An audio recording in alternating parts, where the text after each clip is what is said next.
We're going to accomplish two goals today. First, we're going to be able to identify solutions to a linear function, both from a graph and from the function rule. And then we're going to graph a linear equation using a table of values. First, let's take a look at identifying solutions to a linear function based on a graph. A graph of an equation is any ordered pair x, y that makes the equation true. When we're talking about a linear equation, we're talking about the graph of a line. The graph of the equation is the set of all points that are solutions to that equation. So with this as my equation, I want us to take a look at all of these ordered pairs. We're going to first justify whether these are solutions to this function rule based on whether these points lie on the line.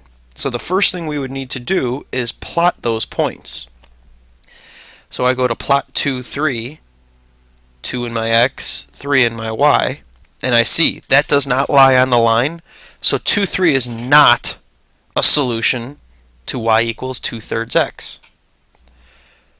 I check 9, 6. 9 in my x, 6 in my y. That point does appear to be on my line, so we would assume that that point is a solution. Check -4, -6. That point does not appear to be on my line. It would not be a solution. And -5, -8 also does not appear to be on my line, would not be a solution. At this point, based on the graph, the only one that would be a solution would be number 2. The next thing we can do is justify that algebraically. First thing I'll do is rewrite our function rule down here. It's y equals 2/3 x. Keep in mind that in each ordered pair, the first number listed is your x, the second number listed is your y.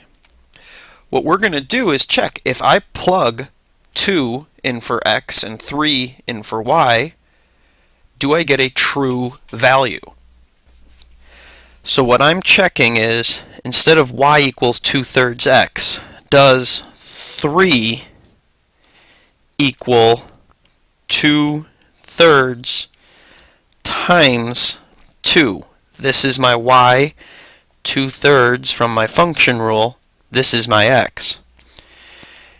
So I want to calculate 2/3 times 2. Well, that's really just a 2/1. So that's 4/3. Are these equal? Well, of course they're not equal. And algebraically, that shows that this is not a solution to 2/3 x. Graphically, the fact that that point here is not on the line would also show that it is not a solution. The difference with number 2 is it should work. Let's take a closer look.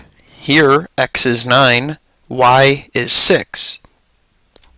Using this function rule, I'm checking, does 6 equal 2/3 times 9? I don't write the equal sign in there because, as you see, if I wrote it here, I'd be wrong. So I don't write the equal sign, I just leave a big space in between here. And now I calculate, that's really 9/1, so that's 18/3, which is 6.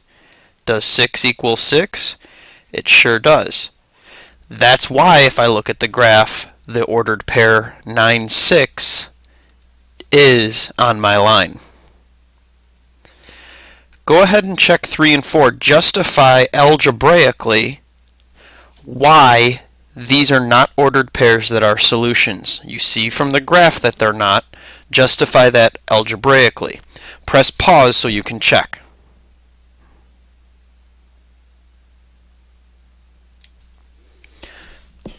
So, hopefully we see negative 6 does not equal negative 8/3, and negative 8 does not equal negative 10/3. Therefore, those ordered pairs cannot be solutions. The last part of this first page is going to be deciding whether a given ordered pair is a solution to an equation. This time I'm not giving you the graph to check it against. So we'll have to follow the same procedures we did with the algebraic, we just can't match that up with a graph. In this case, here's my function rule, and I'm telling you that x is negative 2 and y is 2. The process will be the same. I'm going to substitute in for x, I'm going to substitute in for y, and I'm going to check, does that equal negative 10? Again, I'm not putting the equal sign here, I'm leaving that blank because I'm checking. I don't know if it's equal or not. So instead of x, it's negative 2. Instead of y, it's positive 2. And I do my calculations. 3 times negative 2 is negative 6. This is negative 2 times positive 2. That's a negative 4. Negative 6 minus 4 is negative 10. Yeah, that equals negative 10. So we would say that this ordered pair is a solution to this function rule, because I got a true statement. Number 6, I'll do this one with you. I'll go a little slower to give you time to work as well. I'm going to rewrite my function rule, but I'm putting parentheses where my x and y were. I'm leaving a blank space here where the equal sign was because I'm checking if it's equal to 8. Instead of my x, I'm going to substitute 0. And instead of my y, I'm going to substitute 4. I perform my calculations. 2 times 0 is 0. I add 4 to that and I get 4.